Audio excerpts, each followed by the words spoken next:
ॐ श्री परमात्मने नमः। अथाष्टादशोऽध्यायः। अर्जुन उवाच संन्यासस्य महाबाहो तत्त्वमिच्छामि वेदितुम् त्यागस्य च ऋषिकेश पृथक् केशिनिषूदन। श्रीभगवानुवाच काम्यानां कर्मणां न्यासं संन्यासं कवयो विदुः सर्वकर्मफलत्यागं प्राहुस्त्यागं विचक्षणः। त्याज्यं दोषवदित्येके कर्म प्राहुर्मनीषिणः यज्ञदानतपः कर्म न त्याज्यमिति चापरे। निश्चयं शृणु मे तत्र त्यागे भरतसत्तमा त्यागो हि पुरुषव्याघ्र त्रिविधः सम्प्रकीर्तितः। यज्ञदानतपः कर्म न त्याज्यं कार्यमेव तत् यज्ञो दानं तपश्चैव पावनानि मनीषिणाम्। एतान्यपि तु कर्माणि सङ्गं त्यक्त्वा फलानि च कर्तव्यानीति मे पार्थ निश्चितं मतमुत्तमम्। नियतस्य तु संन्यासः कर्मणो नोपपद्यते मोहातस्य परित्यागस्तामसः परिकीर्तितः। दुःखमित्येव यत्कर्म कायक्लेशभयात् त्यजेत् स कृत्वा राजसं त्यागं नैव त्यागफलं लभेत्। कार्यमित्येव यत्कर्म नियतं क्रियतेऽर्जुन सङ्गं त्यक्त्वा फलं चैव स त्यागः सात्विको मतः। न द्वेष्ट कुशलं कर्म कुशलेनानुषज्यते त्यागी सत्त्वसमाविष्टो मेधावी छिन्न संशयः। न हि देहभृता शक्यं त्यक्तुं कर्माण्यशेषतः यस्तु कर्मफलत्यागी स त्यागीत्यभिधीयते। अनिष्टमिष्टमिश्रं च त्रिविधं कर्मणः फलं भवत्यत्यागिनां प्रेत्य न तु सन्न्यासिनां क्वचित्। पञ्चैतानि महाबाहो कारणानि निबोध मे सांख्ये कृतान्ते प्रोक्तानि सिद्धये सर्वकर्मणाम्। अधिष्ठानं तथा कर्ता करणं च पृथग्विधम् विविधाश्च पृथक्चेष्टा दैवं चैवात्र पञ्चमम्। शरीरवाङ्मनोभिर्यत् कर्म प्रारभते नरः न्यायं वा विपरीतं वा पञ्चैते तस्य हेतवः। तत्रैवं सति कर्तारम् आत्मानं केवलं तु यः पश्यत्यकृतबुद्धित्वा न स पश्यति दुर्मतिः। यस्य नाहङ्कृतो भावो बुद्धिः यस्य न लिप्यते अथवापि स इमान् लोकान् न हन्ति न निबध्यते। ज्ञानं ज्ञेयं परिज्ञाता त्रिविधा कर्म चोदना करणं कर्म कर्तेति त्रिविधा कर्म संग्रह। ज्ञानं कर्म च कर्ता च त्रिधैव गुणभेदतः रोचते गुणसंख्याने यथावत् शृणुतान्यपि। सर्वभूतेषु येनैकं भावम् अव्ययमीक्षते अविभक्तं विभक्तेषु तज्ज्ञानं विद्धि सात्विकम्। पृथक्त्वेन तु यज्ज्ञानं नानाभावान् पृथग्विधान् वेत्ति सर्वेषु भूतेषु तज्ज्ञानं विद्धि राजसम्। यत्तु कृष्णवदेकस्मिन् कार्ये सक्तम् अहेतुकम् अतत्त्वार्थवदल्पं च तत्तामसमुदाहृतम्।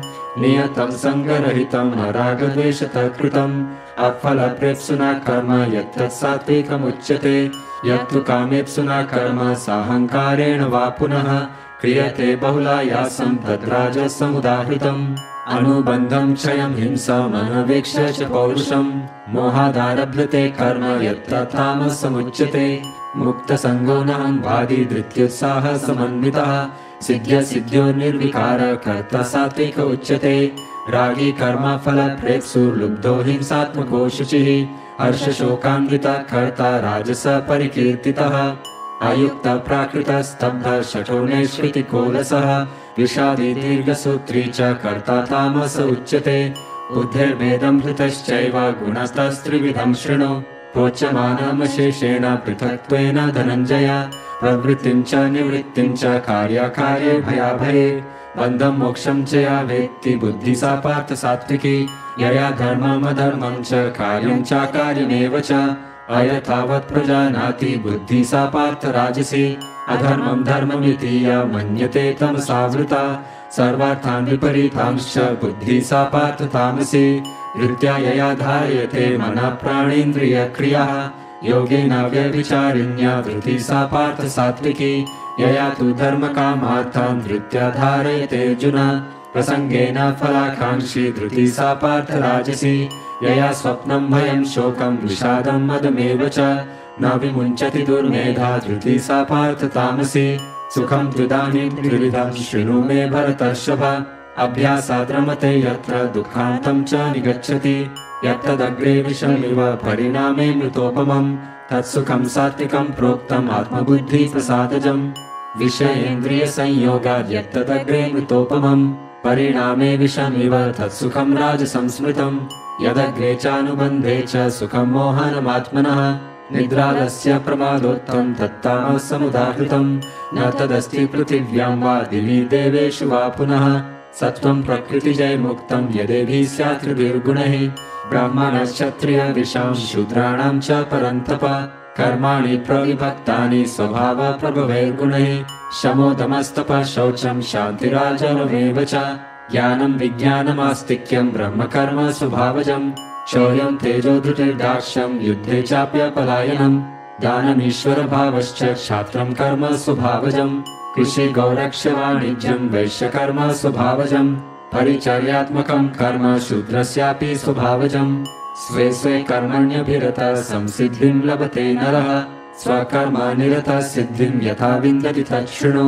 यतः प्रवृत्तिभूतानां येन सर्वमिदं ततं स्वकर्मणात्मभ्यर्च्य सिद्धिं विन्दति मानवः श्रेयान् स्वधर्मविगुणा परधर्मात् स्वनुष्ठितात् स्वभावनियतं कर्म कुर्वन्नाप्नोति किल्बिषम् सहजं कर्म कौन्तेय सदोषमपि न त्यजेत् सर्वारम्भा हि दोषेण धूमेनाग्निरिवावृतः असक्तबुद्धि सर्वत्र जितात्मा विगतस्पृहा नैष्कर्म्य सिद्धिं परमां सन्न्यासेनाधिगच्छति सिद्धिं प्राप्तो यथा ब्रह्म तथाप्नोति निबोध मे समासेनैव कौन्तेय निष्ठा ज्ञानस्य या परा बुद्ध्या विशुद्धया युक्तो धृत्यात्मानं नियम्य च शब्दादीन् विषयान् त्यक्त्वा रागद्वेषो विदस्य च विविक्तसेविलद्वाशी यत वाकाय मानसः ध्यानयोगपरो नित्यं वैराग्यं समुपाश्रितः अहङ्कारं बलं दर्पं कामं क्रोधं परिग्रहं विमुच्य निर्ममः शान्तो ब्रह्मभूयाय कल्पते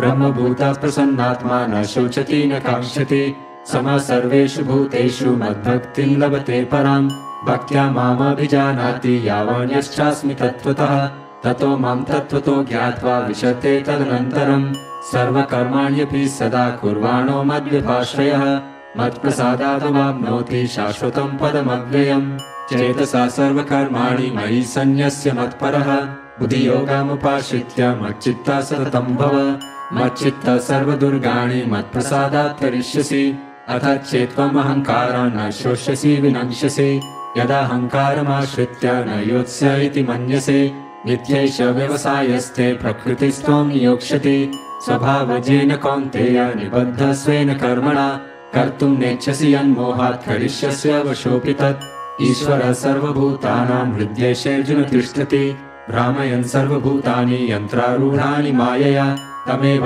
शरणं गच्छ सर्वभावेन भारत तत्प्रसादात् परां शान्तिं स्थानं प्राप्स्यसि शाश्वतम् इति ते ज्ञानमाख्यातं गुह्याद् गुह्यतरं मया विमृश्येत दशेषेण यथेच्छसि तथा कुरु सर्वगुह्यतमं भूय शृणु मे परमं वचः इष्टोऽसि मे दृढमिति ततो वक्ष्यामि ते हितम् मन्मना भव मद्भक्तो मद्याजी मां नमस्कुरु मामे वैश्यसि सत्यं ते प्रतिजाने प्रियोऽसि मे सर्वधर्मान् परित्यज्य मामेकं शरणं व्रज अहं त्वा सर्वपापेभ्यो मोक्षयिष्यामि मा शुचः इदं ते न तपस्काय न भक्ताय कदाचन न चाशुश्रूषवे वाचं न च मां योऽभिसूयति य इमं परमं गुह्यं मद्भक्तेष्वभिधास्यति भक्तिं मयि परां कृत्वा मामेवैष्यस्य संशयः न च तस्मान्मनुष्येषु कश्चिन्मे प्रियकृत्तमः अविता न च मे तस्मादन्यप्रियतरो भुवि अध्येष्यते च य इमां धर्म्यं संवादमावयोः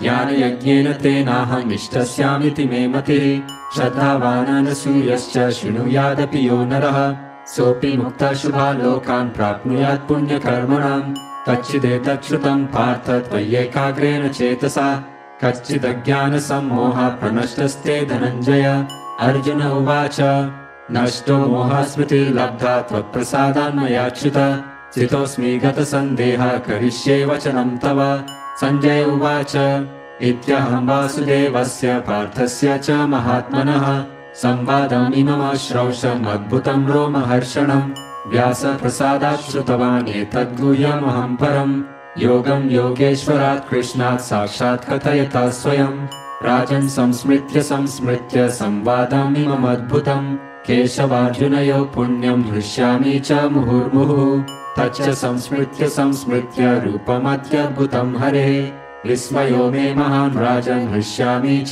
पुनः पुनः यत्र योगेश्वरः कृष्णो यत्र पार्थो धनुर्धरः तत्र श्रीविजयो भूतिर्ध्रुवा नीतिर्मतिर्मम।